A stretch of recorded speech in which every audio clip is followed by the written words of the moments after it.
Okay. Welcome, everybody. It's March 11th, and this is the meeting of the West Shore Photography Club. The topic today is membership images, their tops of 2023. But before we get started, we've got a couple of other things to go over. First thing is I have turned on live captioning. Okay, which we've never done before, I don't think. If you want to use captioning, when you go down to the toolbar along the bottom where the chat is, a few icons to the right of that, you'll see CC. If you turn that on, you'll be able to see the closed captioning. If you can also right mouse click it, I think it is, and you could say view full transcript, and that'll be over on your right hand side in place of the chat. You can only have one or the other. Otherwise, you could just have the chat along the bottom. Okay. Okay. Next meeting, I forgot to write it down. Hold on a second. The next meeting will be an image review on the 25th of March.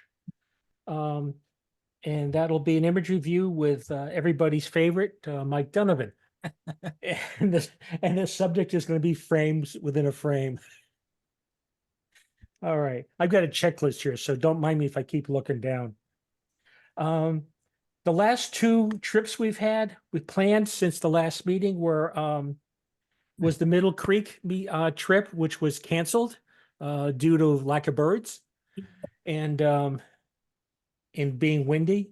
And the other one was the Gordonville Mud Sale, which we were supposed to go to last Saturday, but the weather just made it kind of miserable. Did anybody go on their own? I'm just curious. Okay, thank you. All right. Upcoming events. Our next trip is March 19th, and Mike's going to give us a little update on that. Okay, the next trip is Tuesday, March 19th at the Maple Press. The Maple Press is a book manufacturing plant toward York, not all the way down to York, but right along 83. You can see they have a billboard you can see. And if you've seen the billboard, you've gone a little too far. Their address is on their website. It's maplepress.com. And what's there will be industrial stuff. There's huge rolls of paper. There's book manufacturing. There's actually a gigantic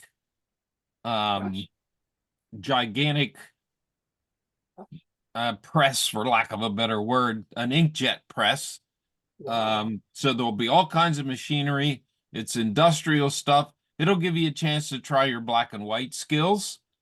Probably the lenses that you'll want will be wide angle up to normal. If you're looking for details,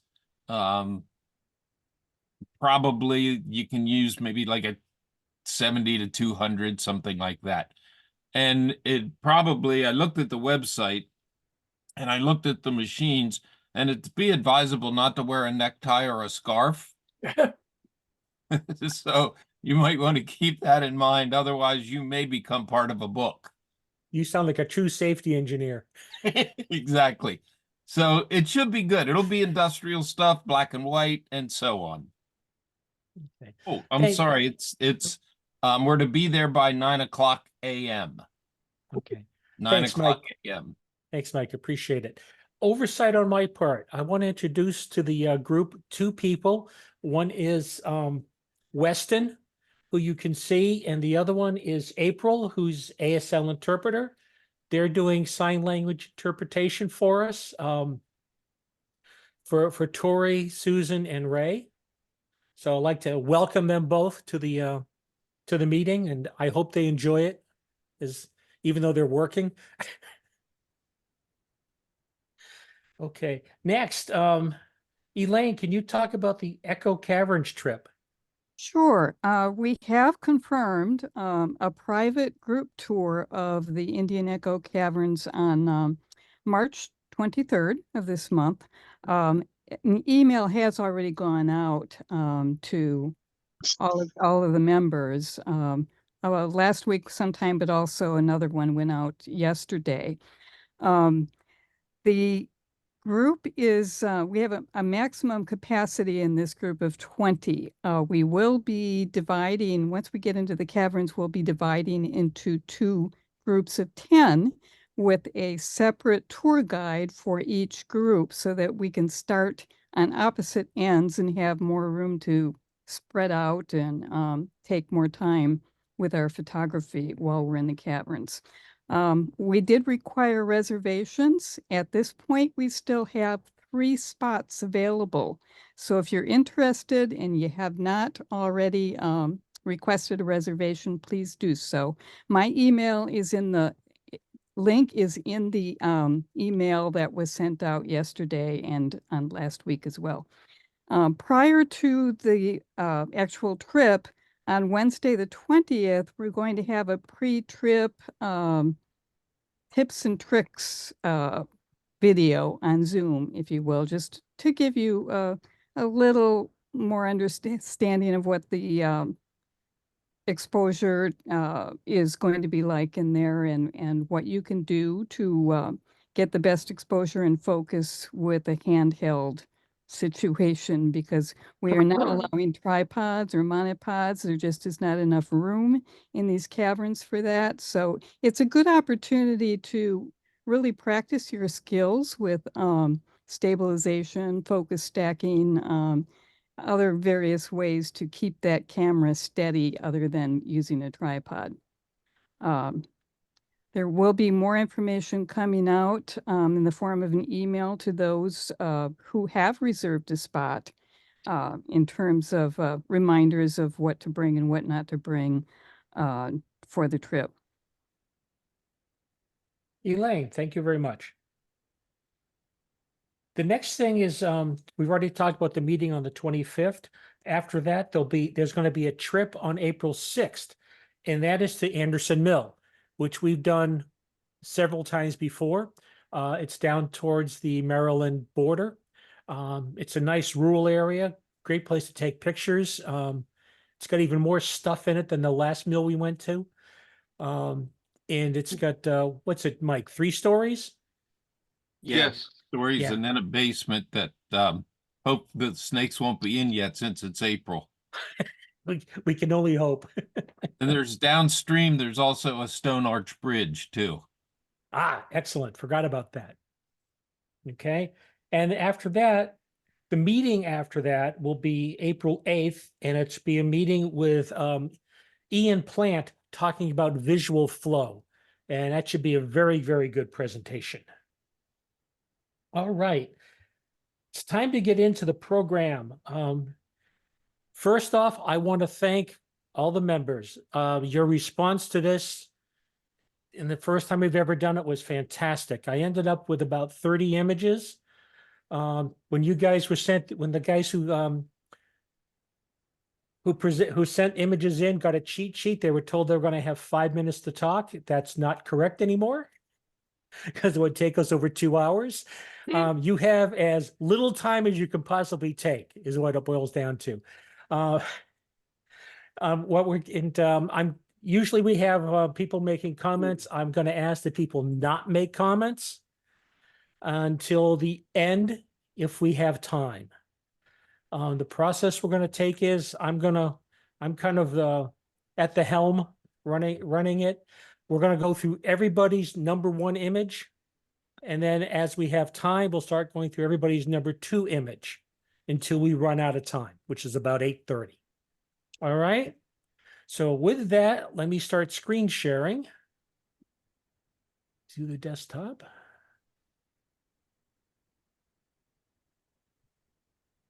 Hold on just a second. Okay. Everybody see my screen? All right. Mary Eileen, you're the first one up. Okay. All right, I will try to be quick. I appreciate it. What drew me to the image? I looked up. That's it. I looked up. I was on the platform of the Statue of Liberty, kind of bored because we were stuck there, couldn't move. I looked up and went, oh, wow. And so started shooting. So much so the lady behind me got excited, started shooting. So anyway, I do not pre-visualize. I just try to get the best composition I could get and work with it when I get back. Let's see what else. I'm trying to get us all in. Lens. I had a 75 300 millimeter zoom on, and this was set at the 75 millimeter focal length. Shutter speed, 1/100th of a second. My ISO was 100 because it was a bright, shiny day. F-stop, F8, ISO 100, told you that. And I used auto on the white balance on the camera. I process in Photoshop. I did some cropping. I did not like this. It was a bright, sunny, cloudless day, and I just didn't like that background for this particular image. So I added, I went through skies from the sky replacement in Photoshop and picked this to put behind the Statue of Liberty. Cropped a little bit, told you that. I do not, I didn't change exposure in Photoshop, but I did change the profile to Adobe Vivid. Did a bunch of dodging and burning. I tried to bring the, well, the left side as you're looking at the image down a little. And I also needed to open up the face the arm holding the tablet there. Oh, changed white balance to daylight. And like I said, and did a lot of brightness and contrast. And why did I take this photo? It was just a very different view of the Statue of Liberty. And I'm certainly not foolish enough to think that I am the first person on the face of the earth to take this picture of the Statue of Liberty. I can't imagine that nobody else has seen it. I've just never seen this kind of a shot on the Statue of Liberty, and I just really liked it. Okay, that's it. Thanks. I appreciate it. Next one is Mike Donovan. I'm glad that it shows my settings down at the bottom. Otherwise, I would have no clue myself. So you can check them for yourself down there. The thing that drew me to this was their clothing, actually, and the light coming in from the back. The other thing that drew me to it was we always talk about what story does your image tell? Does it have a story? Does it blah, blah, blah?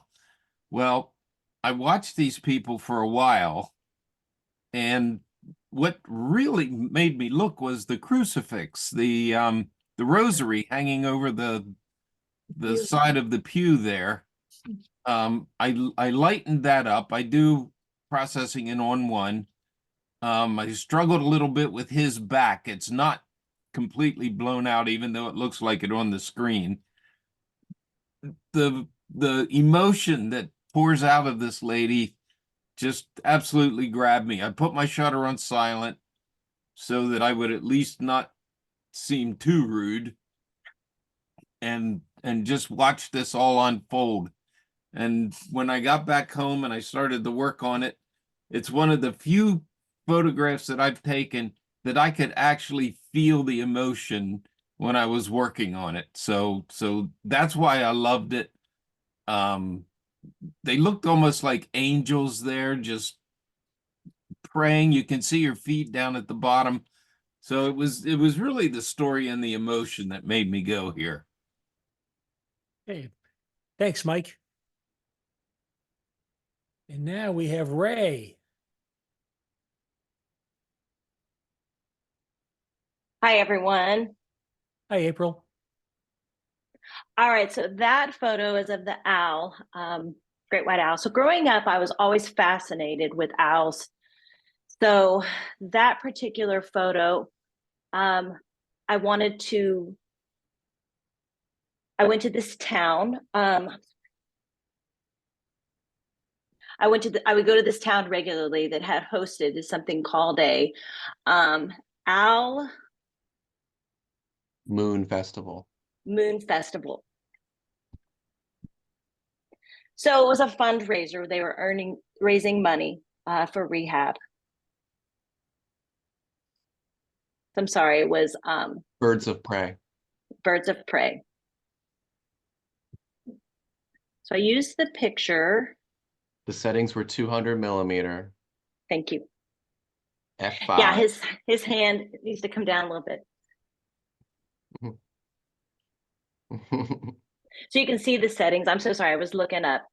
So 1250, ISO 100.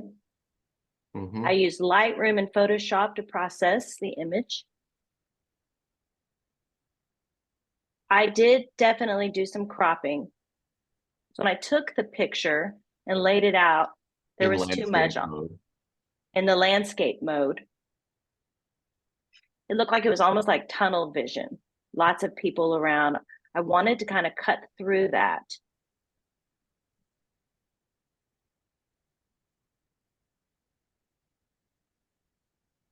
I used some lighting because it looked a bit dark to brighten it up. So I lightened up the picture. I was really surprised at the way it turned out with the speed that I used. But this very fast 1/1250th of a second. So with a picture, it was done on a high speed, and the results, the background were really, really dark. So I wanted to brighten up the picture Create that somewhat because of that. saturation. So I liked the picture because, of course, the owl itself, and also, you know, growing up, I loved watching owls as well. I'm just fascinated with them. It's one of my, I feel like, best that I did last year. Great. Thanks a lot, Ray. Dave. Hey guys, this is a pinhole image that I took of this bouquet of flowers. Mike Donovan gave a really exceptional talk to the club maybe a couple of years ago on pinhole photography. And I just like the idea of this sort of like creamy, dreamy, as Mike might say, approach. The challenge is it's pretty much trial and error on an image like this. But I really encourage you folks to give pinhole photography a try. You can buy a lens cap that just fits over the lens mount of your camera for like $12 on eBay. Mine came from Germany. It fits on my rangefinder. It's not especially special pinhole, but it does have ability to swap out pinholes, different diameters, and it has different other special effects. The processing is pretty interesting. The way I see it, you just put it into Lightroom and you give it a go. These images can be remarkably sharp, but I kind of chose the sort of out of focus kind of glow. So anyway, I was pleased with this. I wanted to show the club. This is an indoor photograph, and as I say, my style of photography is one light, and so this was one more light. I had high intensity LEDs on it. As you might imagine, with the pinhole, the exposure can be pretty long, maybe even a half a second or more. But anyway, a tripod indoors, so really helps. So my ISO on this was really low, maybe a couple hundred.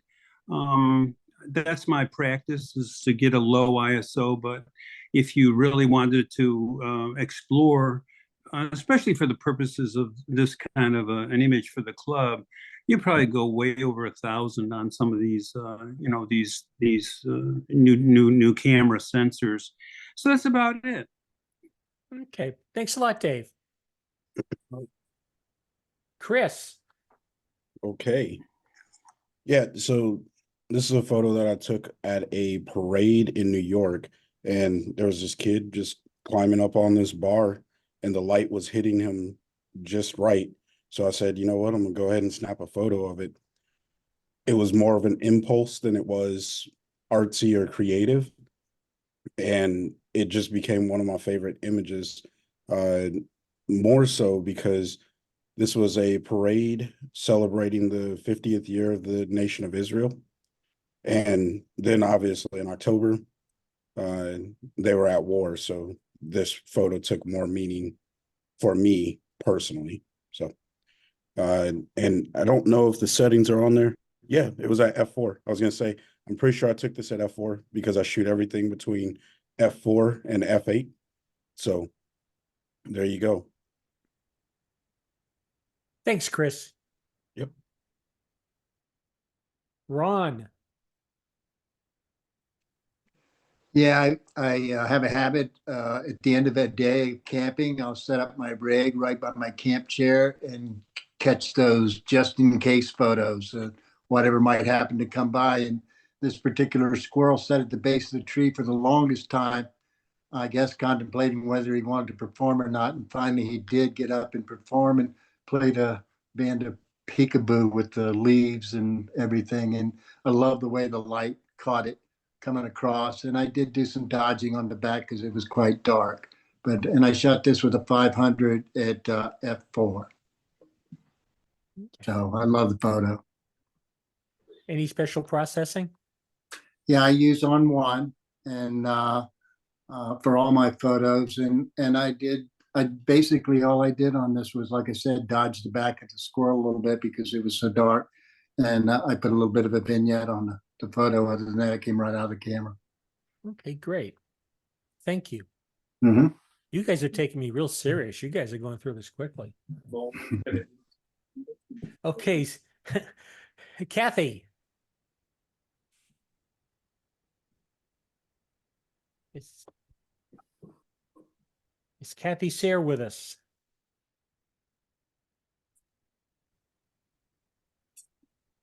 Maybe not.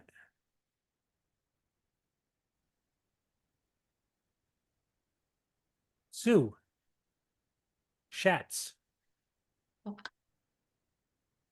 Hi, that's me. Was fascinated by that picture because of the light in the background, the light green that goes along with the body and the tail. My eyes just followed that. I was completely just drawn to that image. I like the way the positioning of the dragonfly and the way it's set up. You can see the whole body. I used, the setting was ISO 1250. So it was in the morning time. And then speed 10. And then 1/1250 was the speed that I used. I used 1-400 millimeter. A 1 to 400 millimeter. Just to As bring it in a exported. little bit closer. Yeah. I used Lightroom for post-processing. Did a little bit, if I remember, some lightning as I brought it in closer. Bring in that balance to bring more light to the body and the front of the dragonfly. I think I did a little bit more coloring.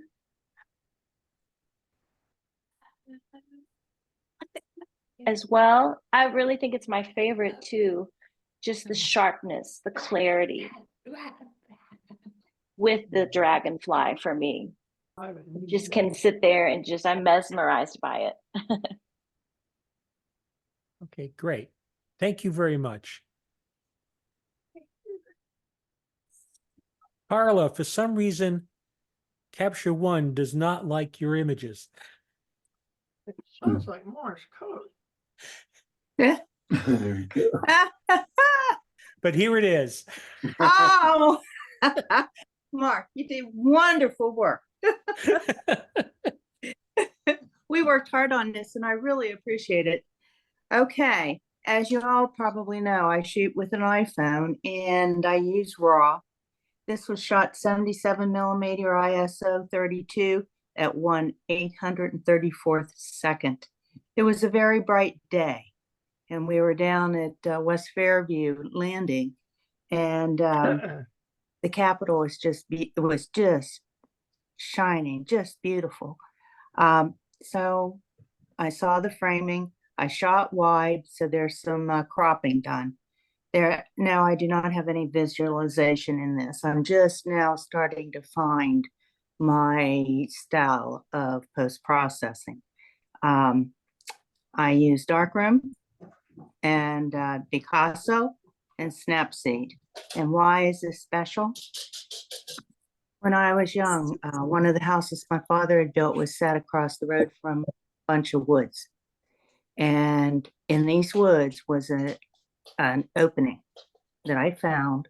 I would go in there and there was this beautiful, soft green grass that I would hide and play. And this was a memory, looking out, peering out. So there you go. Okay, thank you. Now I just have to figure out how to get out of it. Sorry about that. Curtis, Yes, your turn. this one here. You guys are going quickly. You can slow down just a little bit. Oh my. This one here was taken down at Anderson Mill, which we have an upcoming trip to. This shot I had taken before, a year before, and I didn't like the composition, so I had this in mind. When I went there, I knew I wanted to retake this shot. So I pulled the sharpener out in there and got the light the way I liked it, and moved some props around like the bucket. And if that's not allowed, I didn't do any of that. I found that just like that. And this is an HDR shot, which I enjoy. I really like to do HDR. And this was a five exposure bracketed shot, and of course on a tripod, and then processed in, I think I used Photomax to merge it, and then I took it into Lightroom to finish it. I don't use any of the presets in the HDR merging. I just try and get it to look as real as possible. But the goal here was to protect the highlights, and that being the window directly there in front. I think my settings are there. ISO 400. The center exposure was 1/8 of a second. Then two bracketed shots below that, two bracketed shots above that.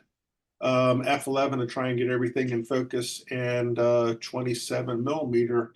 I used the 15 to 35 lens on this. And I don't know if there's anything else to say. There it is. Thank you. Hey, great. Thank you very much, Curtis. Eve.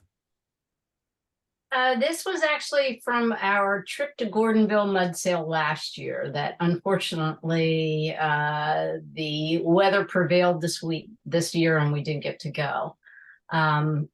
Mary and I were actually together when I shot this. We were waiting for another member. We were actually leaving. We were just waiting at our meeting spot for another member.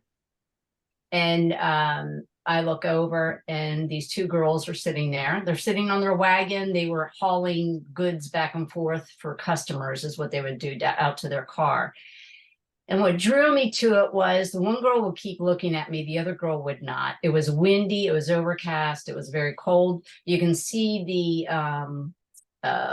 ties of her bonnet are flowing in the wind. I loved the color of the bikes behind them. The mud on their boots and shoes, everything about it. You can tell it was cold out, but just the way they were sitting and happened to position where I was standing, I really liked. Again, it really drew me in with the bikes behind them, and especially the bikes were in a total disarray.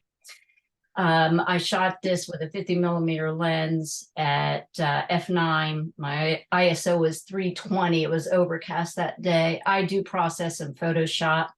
I use a curves layer on it. And the window to the very left, I did clone out a little bit of red because I thought it was too distracting. Other than that, but it was really the personality of the two girls. They had been giggling. The one kept looking at me.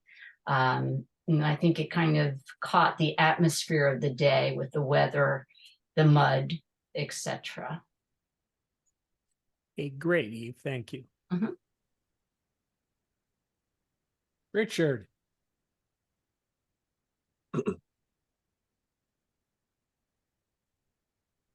Okay, here sorry about this. I got my screen all kind of messed up. I take a lot of bird photography, and I particularly like feathers, of course, like we all do, whatever. But I've been kind of shifting a little bit and getting photos in the last year, particularly whatever, that I would call skins. And these are two baby brown pelicans that I shot. Actually, Jan Williams introduced me to this rookery down here in Florida, where they were lots of these small birds of all sorts, community, whatever. And yeah, and I like the photos like this that kind of create kind of an instant. You're wondering what they are. You're looking at them, whatever. These obviously look prehistoric and whatever. And so I like that. I shoot mostly with a 70-300 lens on this kind of thing. I usually shoot it at 6.4, something, or 5.4 around there. I process it a little bit in Lightroom. Don't do very much to it. Just try to get the light and everything at the very beginning. So yeah, so that's about it. Oh, thank you. Tori, you are next. Hello, everyone. This is Tori speaking. Okay. So this was during summertime in August, and I had just started walking that day. You know, I was trying to exercise, so I bring my camera with me, and while I'm walking, and I noticed this green heron or GBH, great blue heron, and it was hunting. It was, you know, looking for fish to feed on. So I kept following this bird, following it as it's hunting. And I finally was able to capture it with the flowers in the foreground perfectly. So I was thrilled about that. And then I left for a little bit. I, you know, walked back to this same spot, and you know, I was in a different position, you know, still kind of trailing the bird. And so actually I added a bit of a composite to this because the background was sort of blah. I didn't like the background. It was just a white, light blue, watery background. So I did composite this by adding a background. There are 3 different textures added to this as well of different colors. So after stacking those and compositing with the textures, I really liked the colors they added. And so I saved it. I preserved a lot of the color that was originally there too. And so I made 3 of those, picked which one was best, and save that for printing or publishing. The settings, this was 1/1250th of a second, f10. The ISO was at 2500.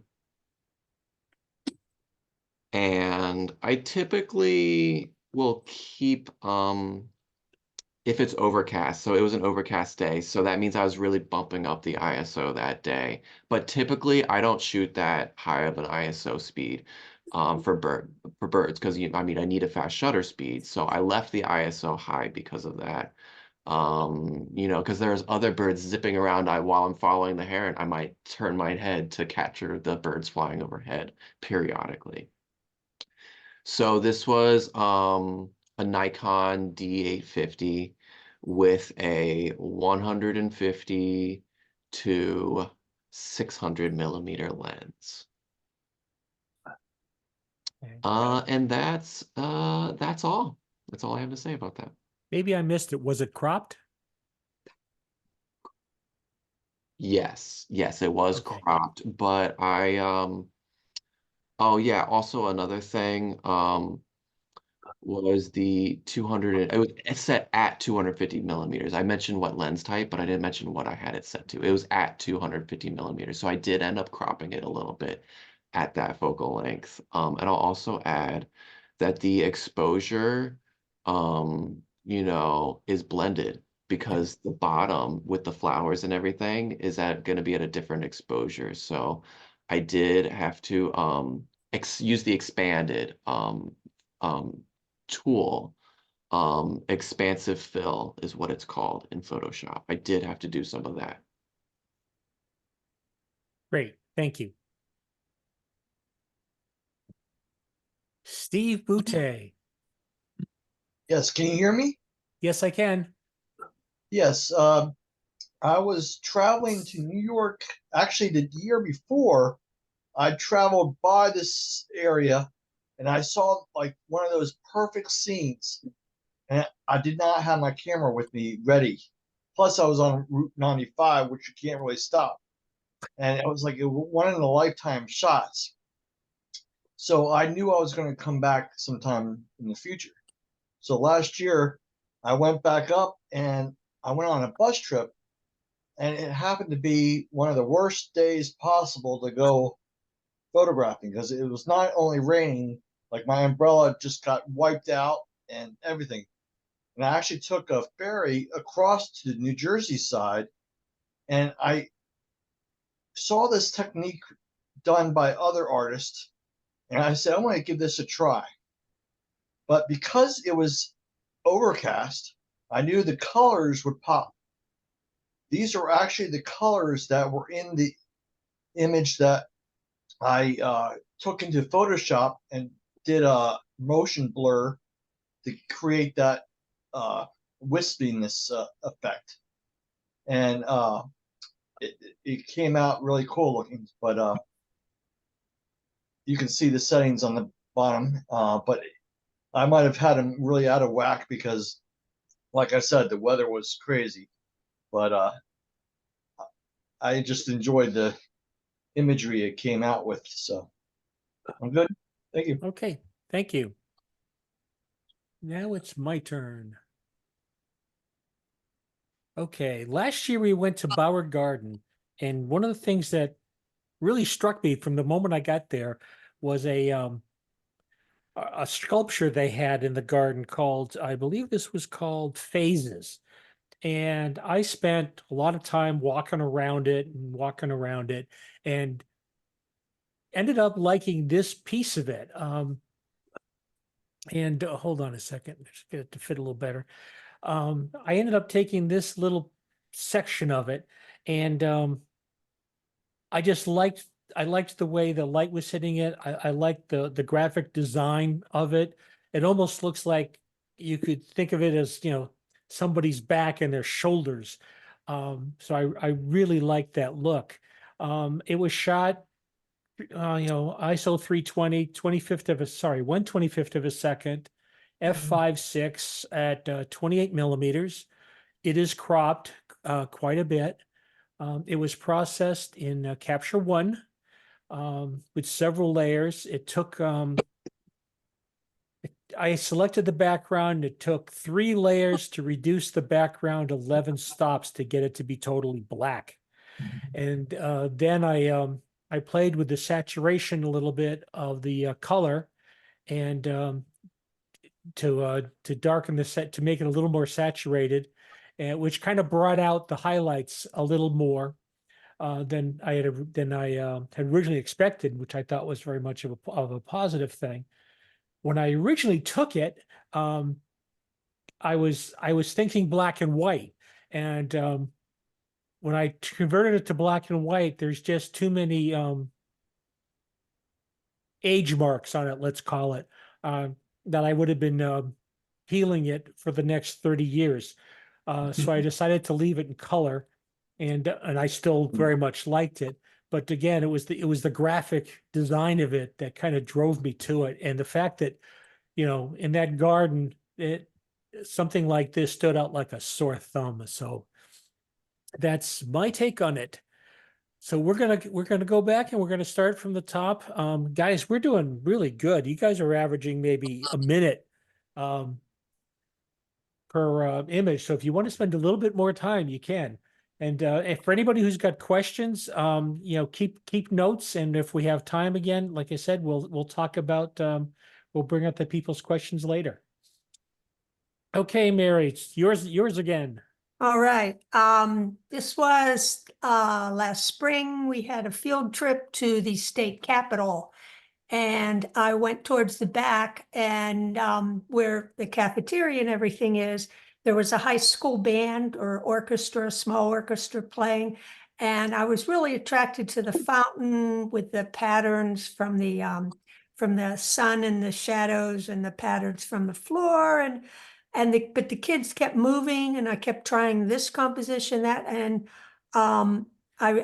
this one I particularly liked because there was interaction, and it was just 3 of them because they were coming and going as different things occurred. I guess different pieces were being played. So anyway, I did not visualize. I was just taking shots constantly because, like I said, they were moving around a lot. Lens, 105 millimeter, shutter speed, 1/125th of a second, ISO 200, f8. Processed in Photoshop again, cropped a lot because I was shooting very, very wide because there was so much going on, and I wasn't sure exactly what would look interesting in the captures and that. So I opened the exposure quite a bit because I did have went in Photoshop because they were kind of dark, the 3 of them. I changed the profile to Adobe Landscape. I like that better. It just seemed to, and I liked it in color, but then I, for the heck of it, tried black and white and just liked it better in black and white. There was a lot of burning to open up their faces and the front of them, and didn't change the white balance or anything, but a lot of dodging and burning, just trying to get, and some cloning because there was all sorts of little crap around, and a lot of brightness, contrast. What else? Why did I take this photo? I just like the interaction of it, and the more I look at it, I keep thinking of what's the story here. At one shot, I had all 3 of them looking out towards the band. The band was out in the back rotunda of the Capitol, and they would all be looking at it. But then sometimes I have one looking at each other or not looking at each other, and just happened to get this of all 3 of 2 of them looking to the girl on the right, and just kind of like the story that went with it, or the stories I would come up with. She wasn't listening to them, or she's whatever, or they were trying to get her attention, but I just liked the moment that I captured, and the background, the abstractness of the background and that. So that's it. Great. Oh, Thank you. You see all my stuff below. Okay. Yes, that's it. Okay, thank you.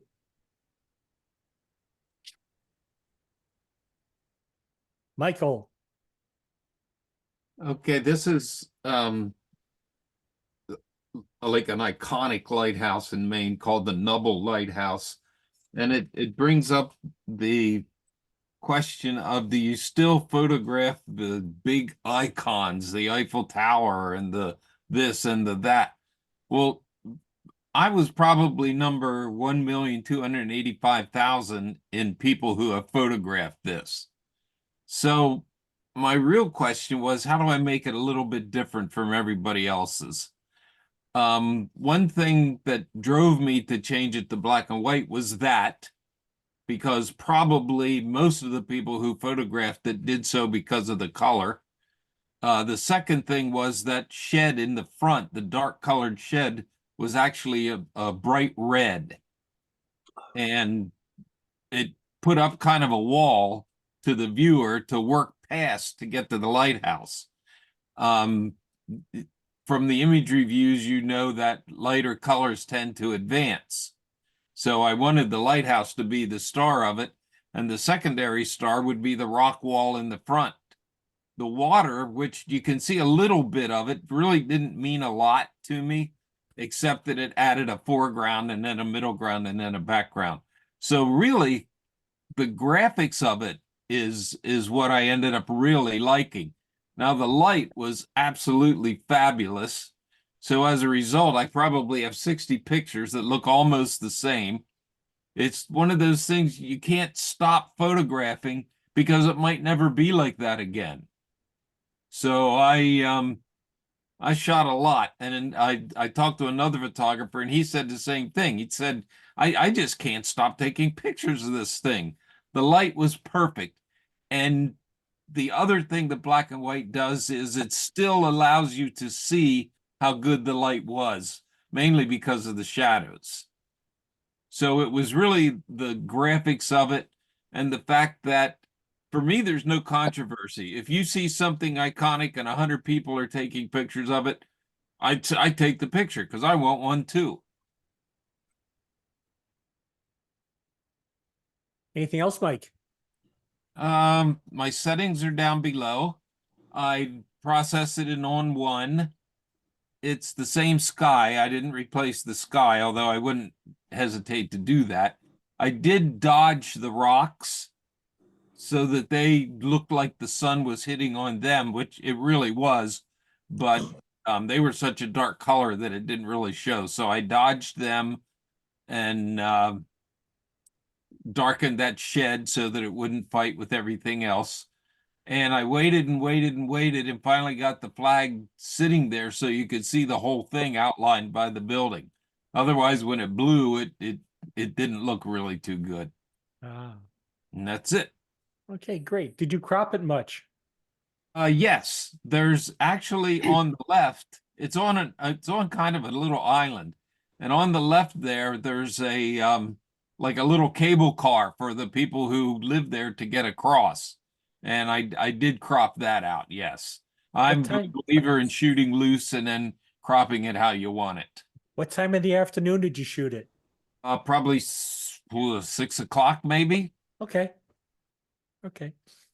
Thank you. Ray, we're back to you. Awesome. So this image, oh, yeah. So this is the National Gallery of Art. This is the new section. It's called the East Wing. The old section's on the other side, the National Gallery of Art. So they're separated between each other. Very modern on the East Wing side. Just fascinating. So I went to that area and I took a photo. I forget the name of it. There were people. Sorry, say that again. I took a photo class there a long time ago. I forget the name of that. So it was a place there. It was a Wayfair, and it almost, the way you look at it is almost looks like it's layered. And the way the shape of the area, it's almost like a triangular shape. I just thought it was a perfect shot.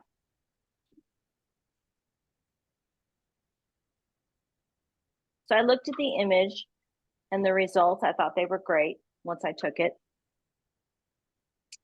I used a wide lens, 16 millimeters, The 16 to 35. 911, F11 f11, at 1/6 of a second. ISO And two- 2500. to darken it up, to bring it, it was dark and I wanted to lighten it up. I remember I used that. Go ahead, Weston. You can tell me if, based on the settings, whether that was appropriate for the location shooting at f11, if I needed to bump the ISO that high or not. When I used Lightroom, go ahead. I didn't have to crop it as much, just here and there. So again, I didn't do a lot of darkening and burning.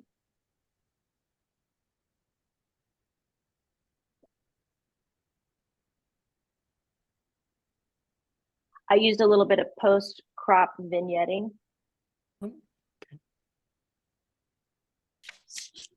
I wanted to help people to really focus in on the central spot of the photo I took. Mm-hmm.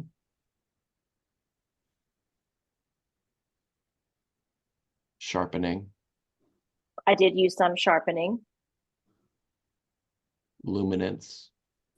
I wanted to add some. Go ahead, Weston. I did adjust the luminance a little bit in Lightroom to make it a little like sharper and brighter that way too. And it's the architecture part that is really one of my favorite things among the genres I shoot. It's few of my favorite pictures are generally at the National Gallery of Art and Architecture specifically. So meaning, you know, old or modern, a whole range of architecture is something I love. And I love the man who designed, he's an architecture named Im Pei, I.M. Pei. And so I really love that architect's work. He's a well-known Chinese-American architect with work internationally as well as domestically. So if you really study and analyze the work, there's many, you know, trails happening in this building, and if you look at part of the, you know, it's part of the National Gallery of Art in Washington, D.C., and it is on land that is itself a triangle shape. It's very triangular, so there's many features that are triangular and in part of that space. So it's really fascinating to look around that gallery and just look around and analyze the shapes. That's it. Thank you very much. Dave.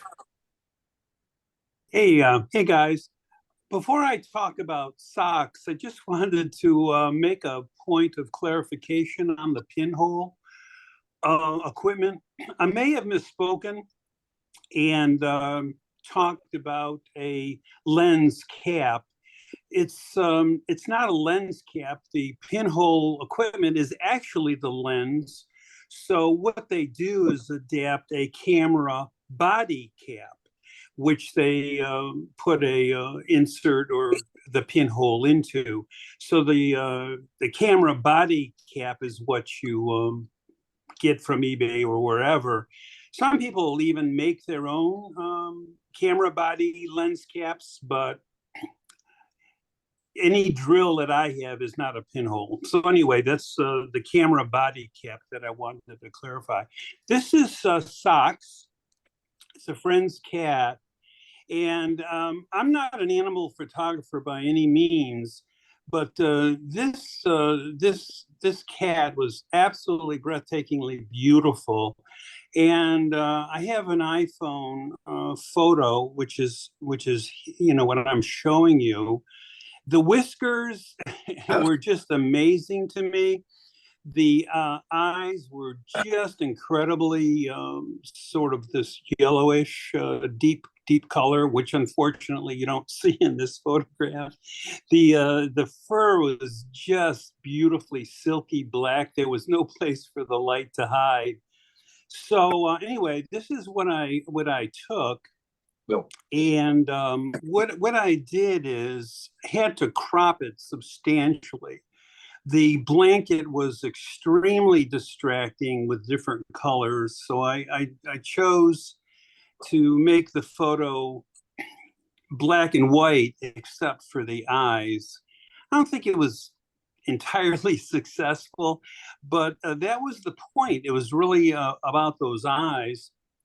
And I went back with my real camera, so to speak, to try to not only duplicate this, but, get out the big guns for what I was really hoping would be a Pulitzer Prize photo. But the cat was just not cooperating, and it was a total bust. The cat wouldn't even stand or sit still, let alone all the other problems. So this was what I had, and this is what I went with. The cat is absolutely breathtakingly beautiful. And this is one of my favorite photographs, I think, because of the experience I had, really the connection with the cat. And it was a real clinic for me. And that's how Socks came to be. Thank you very much, Dave. Chris. Yeah. You're So up again. all right, this is a photo that I took on a walk around Poncho Lake. My family and I, we went camping in October. Yes, we go camping in the winter from time to time, and it was really cold and overcast on the day. The clouds had just broken in the upper left corner there. It was actually non-distinguishable, the way that the clouds were actually set up, and the light started to shine through, and that's what you're seeing on the top of the canoes there. So I stopped and I photographed it, and I put this into On1, which is where I start with most of my edits. And once I was done developing the raw image, I sent it into Silver Effects Pro. And I did use a preset in Silver Effects, and then I just tweaked it a little bit to work on the zones that I really cared about, which was preserving the highlights and darkening down the darker zones. And then I put it back into On1 to put the frame around it. And again, like I said before, I shoot between f4 and f8, and this one was shot at f7.3. And likely on my Tamron 35 to 150, f4 adapted to my Canon EOS R6. Thanks, Chris. Yep. Ron.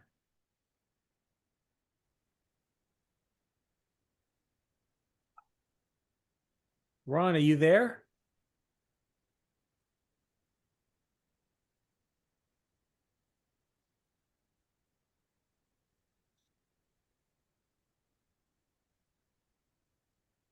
I guess Ron is not there. Sorry, I'm here.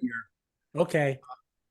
This actually was my favorite picture from last year. It was on our trip to Kiwanis, and Curtis, as Curtis liked to say, I saw these animals get up and I got ready and waited for the moment. And I was just fortunate enough, all four of these little chicks dove their head in at the same time. And I shot off 2 quick bursts, probably ended up with 14 or 15 shots. And this is the only one that had an eye of every bird. I call it the huddle. It's just an extraordinary image, in my opinion. But The only thing I really did to it is I cropped it significantly because it was way up in the trees and we were on the ground. I shot it with a 500 millimeter with a 2X extender, and I stopped down to f10, which I don't normally do. I shoot most of my stuff at f9 or f8 wide open when I'm using that extender. But I wanted to get a little bit more depth, and it did manage to do that. I used on one, and like I said, I cropped it. I did a little dodging on their faces to take some of the shadow out, and I actually used a glow, an angel glow, and took the opacity way down just to give their feathers that little bit of pop. So, like I said, one of my favorite images of the year. Great. Thanks, Ron. Mhm. Is Kathy Sayer here? Wasn't earlier. All right. Sue.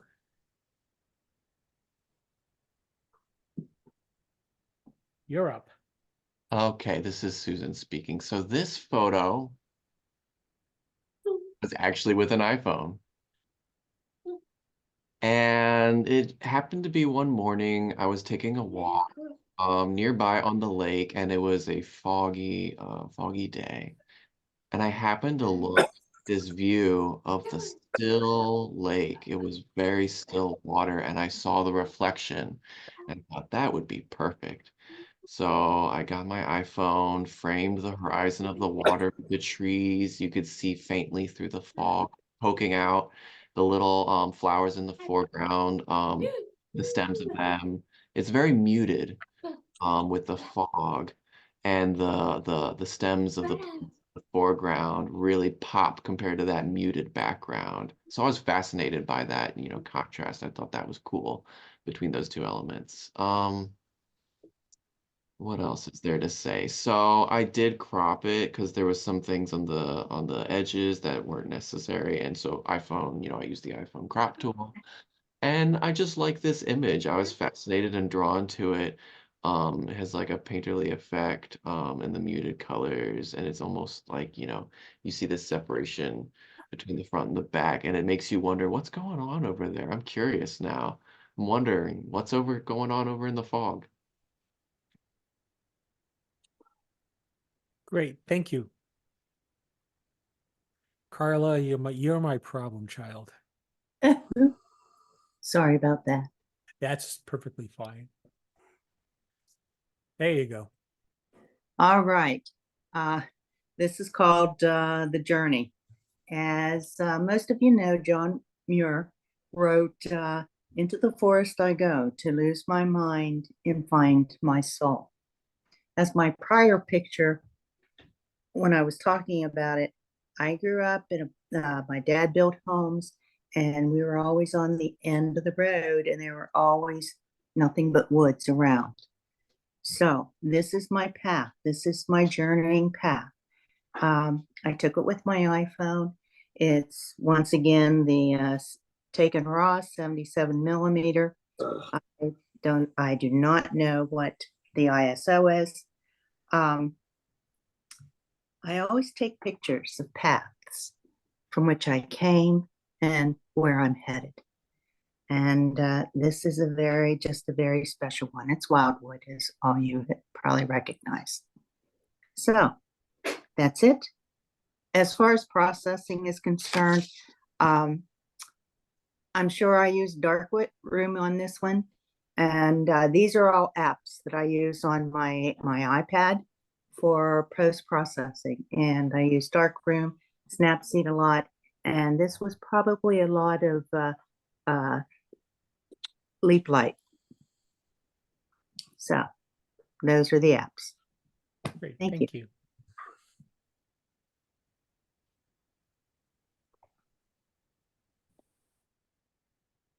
Going here. Curtis. Yes, once again. This is my other passion, is birds in flight. It's completely opposite of my HDR photography, whereas this challenges me. This type of photography, that there's so many things happening so quickly. that it is a challenge to get all the settings correctly and then keep the bird in the frame and get the shot. This particular shot was taken at Hopewell Township Rec Park, which is in the southern part of York County. And it is a Northern Harrier. And I really enjoy these guys because they give you a lot of nice background and in the shot as compared to just shooting something against a plain blue sky. They're always on the hunt. And yeah, this is what I enjoy. What have you got? You got plastic on. Thanks, Curtis. Eve only had one, so then we'll go to Richard. You ready now? Richard. Hello, hello. You This can is, tell that this I live is not a baby bird. No, it's amazing. Well, first of all, is that you can tell. Can you tell that I live in Florida now? Yeah. Alligators are omnipresent. The other day I was golfing and the ranger came around and said there'll be a hold up on the third hole because there's a 14-foot alligator walking down the middle of it. So you see these things, these alligators frequently here. When I take them, you can take any kind of snapshot you want of them because you're initially amazed by them, but try to get them in different kind of positions, places, whatever. Like this is I think the best, whatever. And they always seem to be hiding. I think I shot this probably at 6.4. I let the ISO run pretty much automatic. I cropped it only to crop it down because I couldn't get too much of it in, couldn't zero in too much on it. But I like to come in on it again. This is a kind of in my series of a study of skins and textures, and particularly this picture and the one with the baby pelicans as well. I like photos that have a bit of a tension in them. I was actually not very far when I photographed this alligator. I have a number of other scenes like this, whatever. But that was last year when I was 74 years old. Now that I'm 75 and can't run as fast, I tend to shoot from a further distance, whatever. These are for most people think of alligators as being vicious, but these are so very docile. And what they do, I've actually not yet seen them attack anything. But they're always a bit of a tension, like because they're so big. So I didn't do very much to it. I maybe did a little bit of fixing with Lightroom, but I like the slimy effect. And for Judy Kime, I think I saw some pictures up on Facebook. I shot this at Lakeland, which Judy had talked about, and Joe has shot. If you come down to Florida and you want, I'll take you over there. In Lakeland, this is heaven for you bird photographers and alligator photographers. I've seen a wild boar there, a whole bunch of things. So, so that's my shot of an alligator. In fact, I take a number of this kind of shot, not a slime ball, such that I've actually it's so crazy. I actually have written, because I've been a photographic children's book writer with Jan Williams. I actually created a story of this. It's called How to Hide. By Arnie Alligator, and it's about an alligator that wants to play hide and seek and just can't do it because it can't hide well. Anyway, that's my story. Thanks. Thanks, Richard. Tori.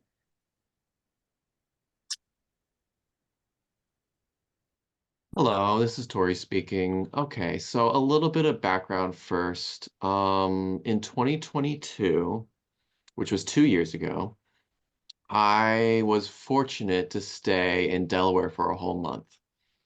And in early springtime, so I usually go to Bombay first, and that's Bombay Hook, which is a wildlife, management preserve area.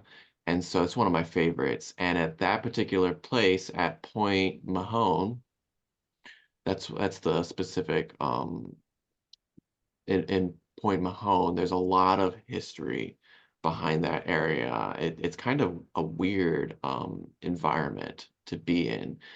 It used to be a shipping port long ago, historically, in like the early 19th century. And then it stopped being used. I guess the waters changed and you couldn't have the ships in that area anymore. So again, I was there in 2022 and I happened to go and became fascinated. I was so struck by 12 osprey. There were 12 all at once together. Which means these were couples. These were pairs of ospreys. And I was amazed that, there are that many ospreys in one place. Within a 1 mile stretch of water that they could go up and down. Like the channels, these are former channels that used to be part of the piers. You used to have piers here, and there were, old like jetties for all those piers that are still there, where the piers used to be. I mean, the piers are since gone, but the jetties remain. So the pair, this is one pair of osprey, clearly juveniles. And so, they must not have had a good place to nest at the top of the jetties. Because the high tails, or excuse me, the rough weather, the water would rise and it would damage where their nesting sites were. So, they're competing for where the nests are. And so I was so excited at the time to catch 12 at the same time. So I went and back to this same spot 4 times in the same month, in the afternoon, in the evenings rather, as the sun was setting, and you get the glow of the beautiful light. So I did go repeat occasions, and I started to realize and figure out, after careful observation and waiting, that the male would take off from the nest and leave, and just a few moments later would return back with its talons, you know, and you could see where it was coming from. So repeatedly, I saw this behavior, and I started to realize this would be a perfect shot. So I, had to position, I was in my car, position my car so that the window could be lowered and I could shoot through the window with my long telephoto lens and wait patiently until I could capture the male returning to the nest as he's lowering down, ready with it, with his talons. So that's the shot I wanted. And here, when exactly was this? I forget the date on this. Let me look at my notes. So this is actually in March of 2023, last year. And because, like I mentioned, I returned repeatedly after that first experience. And I was hoping to see 12 osprey all at once. Didn't happen again. I only saw 3 at once this time. So I only saw 3 at this occasion, darn. But anyway, I continued driving and wandering. It was pretty quiet that day. And as I'm driving, I arrived to the end where there is a tall post where there's a nest at the top of the post. And there's a pair, a male and a female up there. I'm like, okay, I'll take a couple shots, but it's way up high. That's not the greatest, but I'll do my best.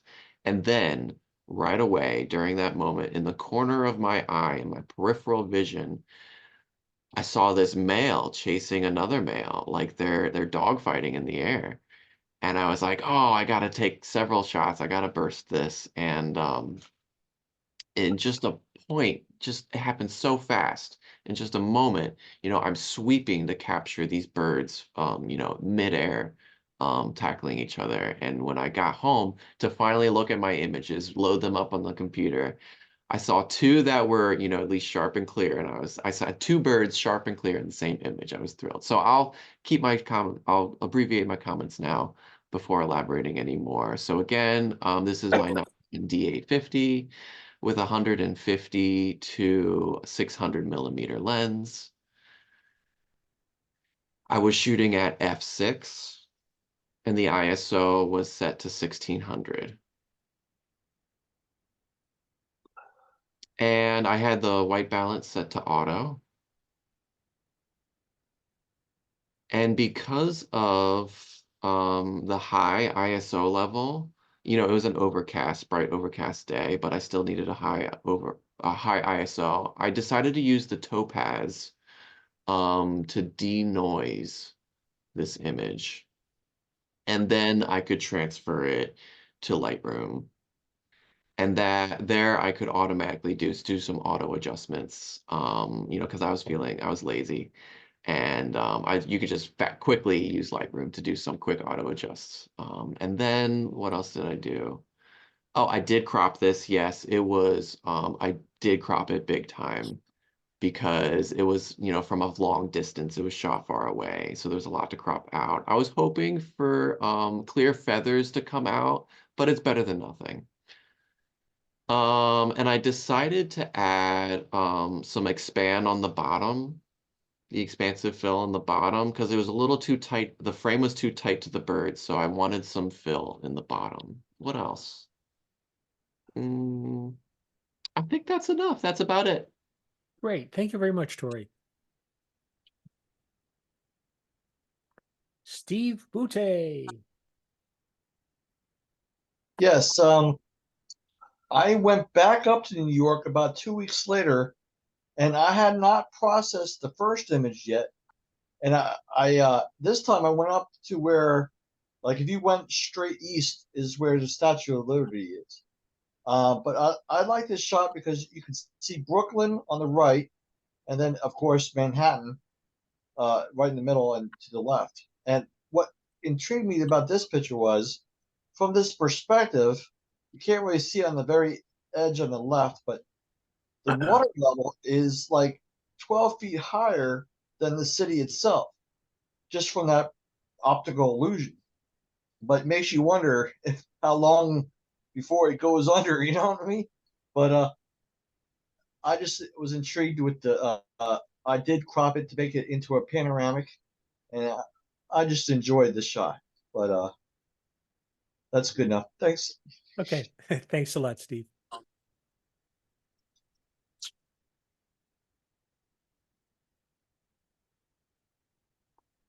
This is a Harris Hawk that I took.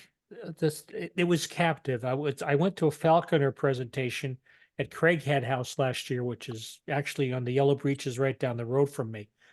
And it was kind of cool because I got to be very close to the birds without having to worry about a cage being around them.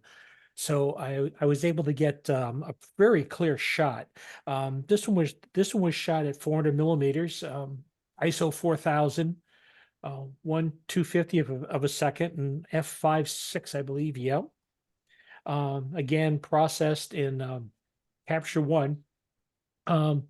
The challenge for me was that you see the light coming in on the right hand, sorry, on the left hand side, and the beak was overexposed. I had to do a lot of processing. It probably took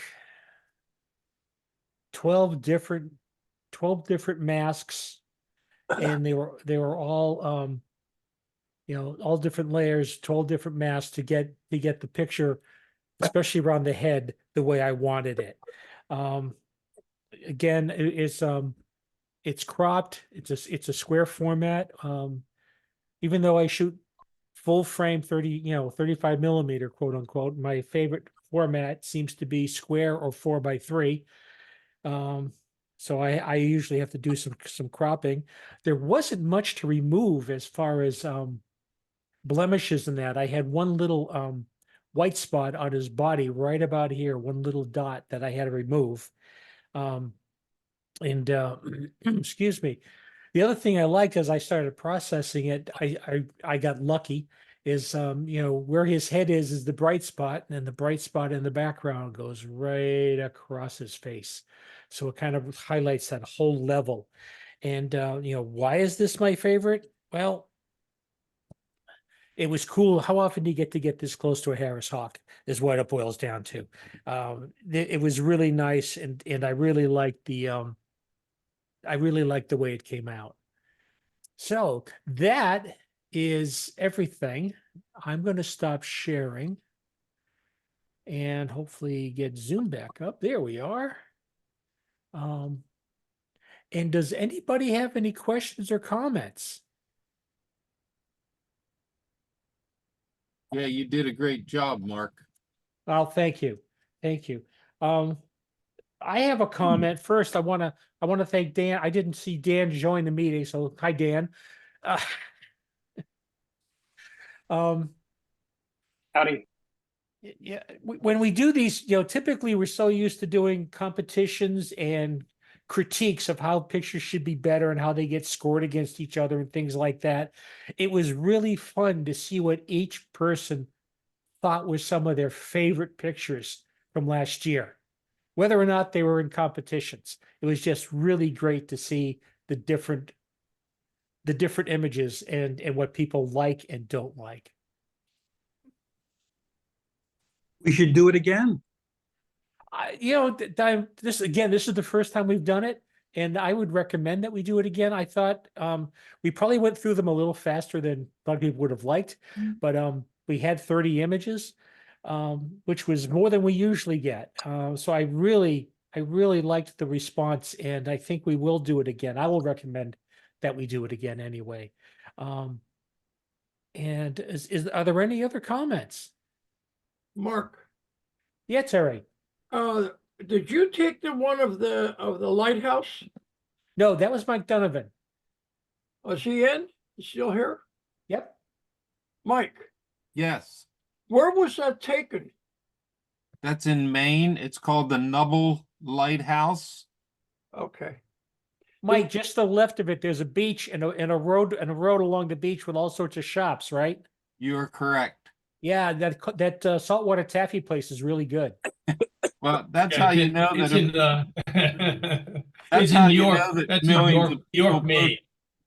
That's how you know millions of people photograph it, because they have a T-shirt shop there. Yeah. Yeah, you're right. It's in Yeah, that New York, lighthouse Maine. is in York, Maine, and in southern Maine. Yeah, I couldn't remember the name of it. My parents like to go up there on day trips, so whenever I was visiting them, I'd be going up there. I think I have that picture in color, Mike.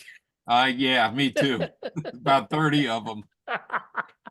Mike, the reason I asked you is that looks very very similar to the one at West Chop Lighthouse on Martha's Vineyard. Yeah, I could see that. I knew the lighthouse keeper, and my wife and kids and I stayed there for a weekend. That was awesome. That's really neat. And if anybody ever gets up to Providence, Rhode Island, the lighthouse that's in the bay, you can actually stay there all year long. But you have to take care of the place, empty the trash, put the flag up every morning and take the flag down. It's a pretty neat place. Sounds it. Okay, any other questions, comments? Good job, Mark. Thank you very much.